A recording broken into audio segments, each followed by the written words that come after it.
Assalamualaikum, salam Malaysia Madani. Kanta 744 dimulakan dengan rangkuman berita utama dalam segmen Esensi. Kedudukan dan prinsip perlembagaan persekutuan akan terus dipertahan. Ini termasuk keistimewaan orang Melayu dan Bumiputera yang termaktub dalam perkara 153. Perdana Menteri berkata perkara itu telah menjadi pegangan kerajaan selama ini. Datuk Seri Anwar Ibrahim turut menasihati pemimpin agar mencontohi pemimpin terdahulu yang sanggup berkorban apa sahaja dalam memastikan tanah Melayu mencapai kemerdekaan. Semangat perjuangan mereka wajar diteruskan bagi memastikan kemerdekaan negara dikekalkan. Beliau turut mengingatkan semua pemimpin tidak terpengaruh elemen negatif penjajah. Dasar Pengguna Negara DPN 2.0 yang ditambah baik dilancar pada suku ketiga tahun ini. Pelancaran dilakukan serentak dengan Pelan Tindakan Kepenggunaan 2030 PTK.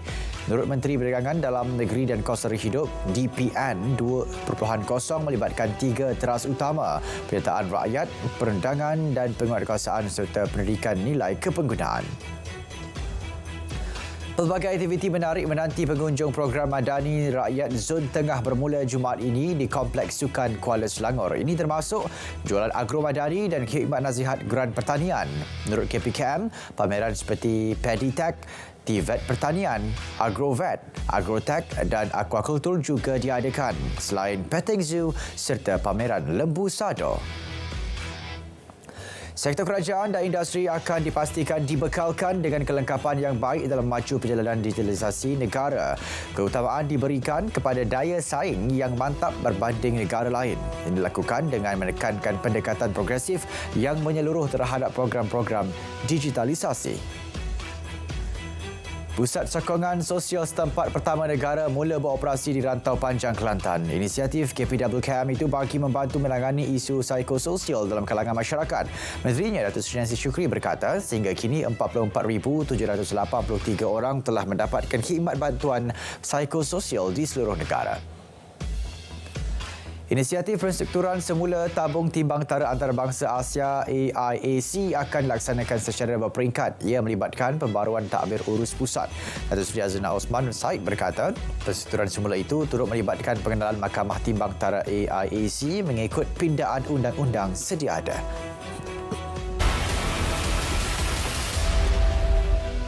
Seorang lelaki warga Myanmar yang memegang kad UNHCR ditahan di Sungai Petani. Lelaki berkenaan ditahan bersama 32 warga negara itu di 2 lokasi berasingan. Pengarah Imigresen Kedah Muhammad Rizwan Muhammad Zain berkata isteri lelaki terbabit serta anak perempuan yang berusia 14 bulan turut ditahan. Lelaki dipercayai 53 tahun itu dipercayai dalam kegiatan membekal pekerja asing haram di sekitar utara tanah air. Sedikit penyelewengan minyak diesel bersubsidi berjaya ditumpaskan dalam serbuan di sebuah premis di Port Dickson, Negeri Sembilan. Ia melibatkan rampasan keseluruhan dianggarkan bernilai RM113,750. Ketua Pengarah Penguatkuasa KPDN, Datuk Azman Adam berkata hasil pemeriksaan menemukan 15,000 liter minyak diesel serta beberapa peralatan lain disyaki digunakan untuk kegiatan berkenaan. 2 buah lori turut disita dan seorang lelaki warga tempatan ditahan bagi membantu siasatan. 96,000 kilogram daging babi sejuk beku bernilai 2.7 juta ringgit yang cuba diseludup ke negara ini dirampas. Rampasan membabitkan 4 kontena dari Hong Kong di Pelabuhan Utara pada 13 Februari lalu. Daging berkenaan dipercayai tidak mempunyai permit import daripada Makis. Cubaan seluduk masuk 9 motosikal berkuasa tinggi dari Thailand gagal. Kesemua kenderaan itu disita pihak berkuasa di ICQS Wang Kelian Jumaat lepas. Seorang lelaki warga tempatan yang merupakan wakil syarikat pengangkutan terbabit ditahan. Nilai rampasan motosikal dianggar lebih RM416,000. 4 wanita dan 2 lelaki dikuatiri sesat ketika mendaki Gunung Angsi Kuala Pilah. Bomba memaklumkan pihaknya menerima panggilan kira-kira 7.31 malam tadi mengenai sekumpulan pendaki sesat di gunung tersebut. Pemeriksaan di lokasi kejadian mendapati 2 kenderaan disyaki milik mangsa. Seorang penuntut IPTA yang hilang di air terjun Latahema Bentong sejak Ahad lepas ditemukan lemas. Ketua Polis Daerah Bentong Superintendent Zaiham Muhammad Kahar berkata mayat Muhammad Hafiz Khairul Azmi 22 tahun ditemukan terapung kira-kira 5 meter dari lokasi mangsa dilaporkan hilang. Mayat mangsa diserahkan kepada polis untuk tindakan seterusnya.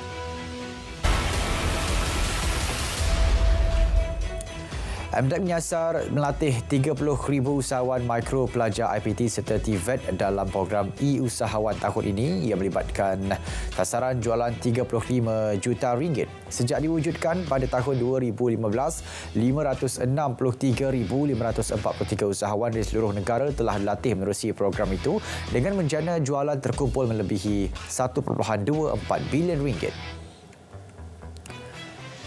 Pembuat kenderaan elektrik EV yang mempunyai kilang di Malaysia disaran menjadikan negara ini sebagai hub untuk membekal dan menawarkan perkhidmatan ke pasaran EV di ASEAN. Menteri Pelaburan, Perdagangan dan Industri berkata, pertimbangan itu boleh dibuat memandangkan Malaysia mempunyai banyak faktor positif bagi menyokong hasrat hub serantau syarikat multinasional. Pasaran EV di ASEAN dijangka berkembang pada kadar pertumbuhan tahunan terkumpul kira-kira 33% kepada $2.7 bilion menjelang 2027.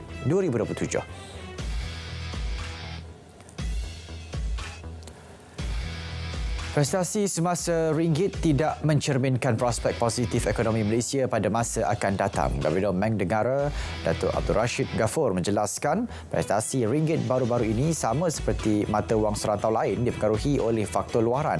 Ini termasuk pelarasan pasaran kepada jangkaan kadar faedah Amerika Syarikat yang berubah-ubah, kebimbangan geopolitik dan ketidakpastian berkaitan prospek ekonomi China.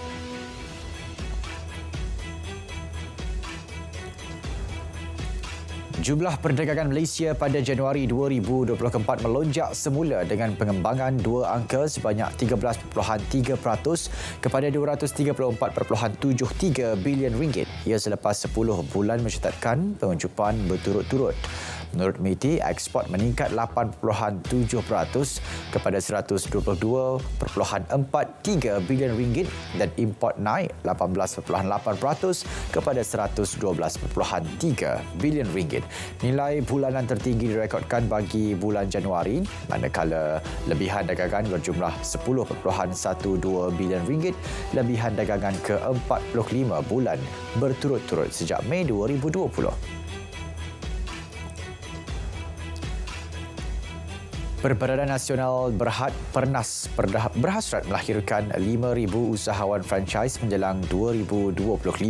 Timbalan Menteri Pembangunan Usahawan dan Koperasi Datuk Ar-Rahmanan berkata, ia sebahagian komitmen kementeriannya untuk memperkasa usahawan PMKS ke arah perniagaan franchise. Sejumlah 441 juta ringgit pembiayaan franchise telah disalurkan sejak tahun 2000. Daripada jumlah itu, lebih 5,000 usahawan dilahirkan dengan 35,000 peluang pekerjaan diwujudkan.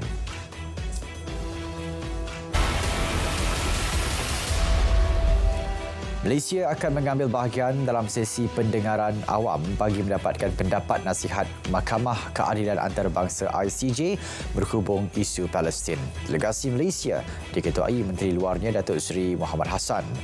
Pendapat nasihat itu menyentuh kesan perundangan yang timbul daripada dasar dan amalan Israel di wilayah Palestin yang diduduki termasuk Baitul Maqdis Timur. Datuk Seri Muhammad menjajalkan menyampaikan kenyataan lisan Malaysia pada Jumaat ini di The Hague.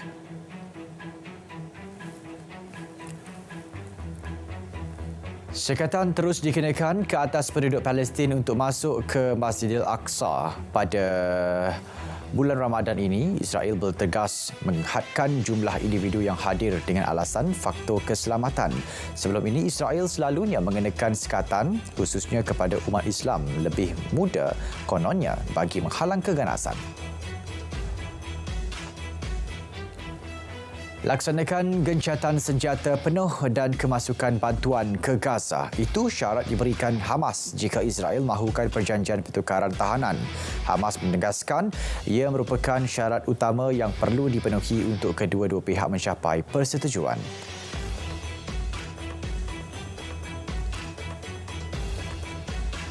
Umpama bom jangka, penyakit berjangkit melibatkan kanak-kanak kini menular di Gaza boleh merangkut nyawa. PBB beri amaran ia berpunca daripada kekurangan makanan dan zat nutrisi yang memburukkan lagi keadaan. Situasi menyedihkan ini menyaksikan hampir 90% kanak-kanak di bawah usia 5 tahun dilanda penyakit berjangkit.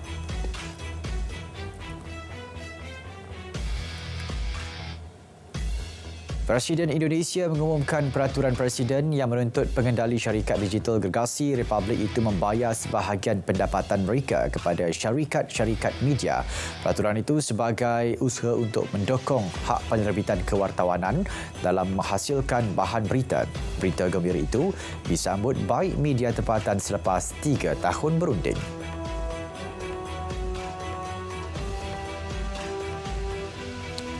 Di Korea Selatan, kira-kira 15,000 doktor dan pelatih di hospital besar dilaporkan meletak jawatan secara beramai-ramai. Ia sebagai membantah usaha kerajaan mengambil lebih ramai pelajar perubatan. Situasi itu sekaligus mencetuskan kebimbangan terhadap risiko penangguhan operasi pembedahan dan rawatan pesakit.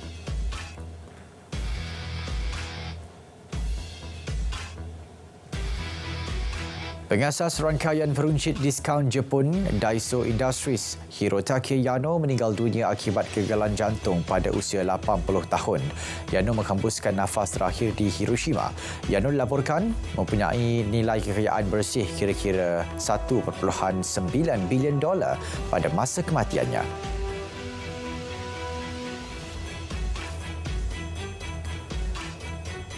Di Mexico, 5 pelancong Argentina maut dalam nahas jalan raya setelah kenderaan dinaiki bertembung dengan sebuah van. 2 penumpang dilapor cedera parah dibawa ke hospital menggunakan helikopter. Pihak berkuasa tempatan menyatakan kemalangan berlaku di laluan antara Tulum dan Puerto Aventuras ketika hujan.